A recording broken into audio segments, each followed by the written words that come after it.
Bismillahirrahmanirrahim. Assalamualaikum. Yang kami laksanakan ini dapat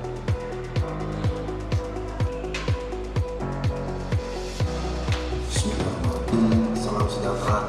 Om Swastiastu.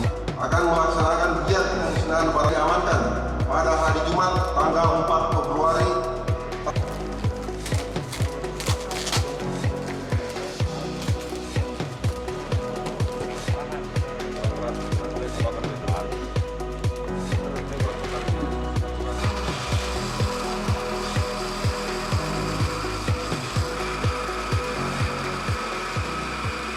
Kita saksikan tadi, kita telah memusnahkan barang bukti narkoba ya yang kita musnahkan tadi ya, itu 21 kilogram.